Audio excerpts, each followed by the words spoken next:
Hello, welcome to Unboxed God, where we detox from religion and discover the God who refuses to fit inside the boxes we were given. I'm Tolu Sarah Johnson, and here we explore who God really is, beyond fear, beyond formulas, and beyond everything we were taught to perform. If you're hungry for a real relationship with Him, you are in the right place. Let's dive in. So this is the continuation of our commandment, and this is going to be the 32nd commandment, and the 32nd overall, and the fourth commandment in the theme of following. And the title is Quietly Do Good for God's Praise Alone. Wow. A lot of people do good, but they do it because they want to be recognized for their goods.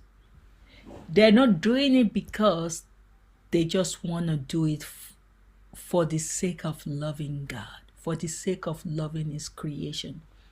They're doing it for the attention. And here Jesus is saying, do good for God's praise alone. Not just doing good for God's praise, but quietly. You don't need to blow trumpet about the goods that you've done in other people's life. But before we dive deeper, let's read the Bible, which is Matthew 6, verse 1 to 4. It says, be careful not to practice your righteousness in front of others to be seen by them. If you do, you will have no reward from your Father in heaven. So when you give to the needy, do not announce it with trumpet as the hypocrites do in the synagogues and on the street, to be honored by others. Truly I tell you, they have received their reward in full. But when you give to the needy, do not let your left hand know what your right hand is doing, so that your giving may be in secret. Then your Father who sees what is done in secret will reward you. That's what this commandment is telling us about. Do good quietly. This commandment is not mainly about money. It is about motive. Jesus is not correcting what you do. He's correcting why you do it. Because it is possible to do the right thing with the wrong hunger underneath it. And that hunger is the quiet addiction of the human heart. Being seen. That's why a lot of people do good today. They just want to be seen. But the hidden problem Jesus exposes from this is many of us don't mind doing good. We just want to be known for it. Yes. We want the moment after the giving, the acknowledgement, the admiration, the you are such a good person, the emotional reward of applause. And Jesus calls that out clearly.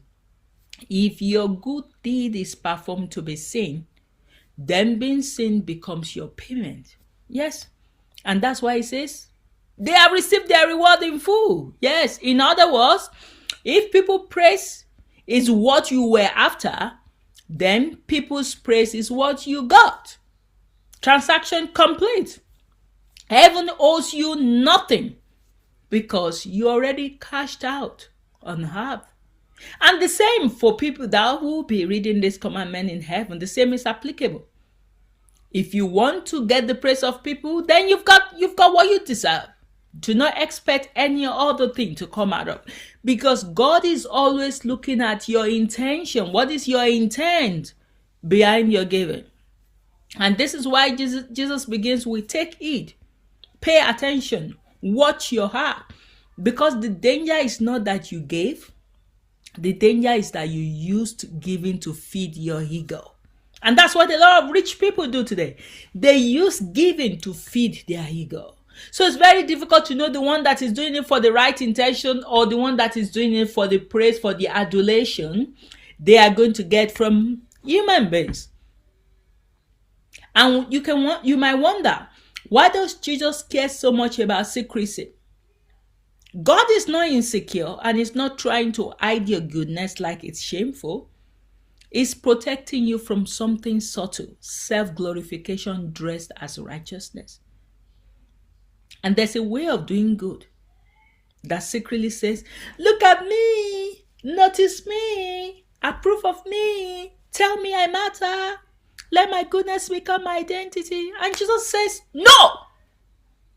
If anyone will glorify you, it will be me, not you, not other people. And the saints in scripture did not carry glory because they chased it. They carried glory because God placed it on them. So Jesus is not against impact. He is against performance. It's not against generosity. It's against generosity that needs an audience to feel alive. So I want you to look at this analogy. The loud coin and the silent coin. Imagine a hollow container about waist high with a metal rim. If you stand close and drop a coin in gently, it falls quietly. No one turns. No one notices. No one applauds. Only the coin enters. But if you throw the coin from a distance, it hits the rim with a loud clang. Head turns.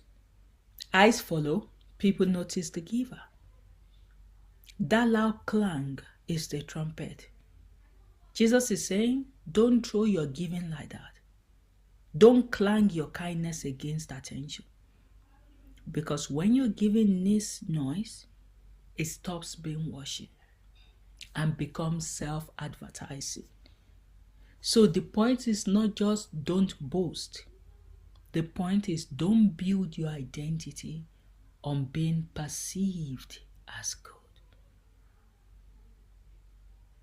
So, what Jesus is really forming in you, this commandment is shaping a real kind of believer.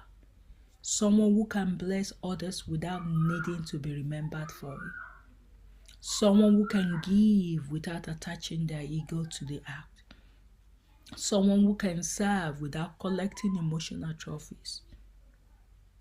That kind of love is pure because it is not trying to get paid in admiration, and it is not only about money. It applies to giving your time, giving your energy, giving your resources, giving your contact, giving your attention, giving your help, giving your skills. Even your helpfulness can become a stage if you're not careful. So, why secrecy is also an act of dignity. There's another layer people forget. Sometimes public giving doesn't just glorify the giver, it humiliates the receiver. Yes, many people who are struggling already feel exposed. They don't want their need turned into a public story. A widow, a single mother, someone behind on rent, they might accept help, but they don't want to become an announcement. So private giving doesn't just protect your motive, it protects their dignity as well. And that is love. Don't let your left hand know what your right hand is doing. Jesus is using a strong image to teach a deep principle. Don't even rehearse your generosity to yourself. But sometimes the loudest trumpet is not public, it is internal. It is the inner voice that keeps replaying. I gave, I helped, I'm such a good person. People should know, they should appreciate me. Jesus is cutting that loop. He is inviting you into such quiet obedience that even your ego doesn't get to feast on it. So, praise from people is real, but it is short. It is like a quick eye. You feel good for a moment, then you need another moment. And that's why some people become addicted to being seen. They don't only want to do good, they want to be celebrated for doing good. But Jesus offers a better reward. Not the temporary rush of approval, but the lasting reward of heaven. And the most powerful part is this: the Father sees what nobody else sees. Not the moment you posted, not the moment you were clapped for, not the moment you were admired, the hidden moment, the quiet moment, the moment that costs you something, the moment where only love is watching. And He rewards that. And what this commandment asks you to examine is not did I give, but why did I give? Was it compassion or image? Was it love or validation? Was it worship or performance? Because when someone cannot repay you and no one can applaud you, your motive is finally exposed. And if you still choose to give quietly, then you are learning to love like the Father loves. Not for applause, not for return, not for recognition, but because love is who He is. So as we close this commandment, there's a kind of goodness that is loud, and there's a kind of goodness that is holy. Holy goodness does not need an audience. It is content to being unseen by people because it is fully seen by God.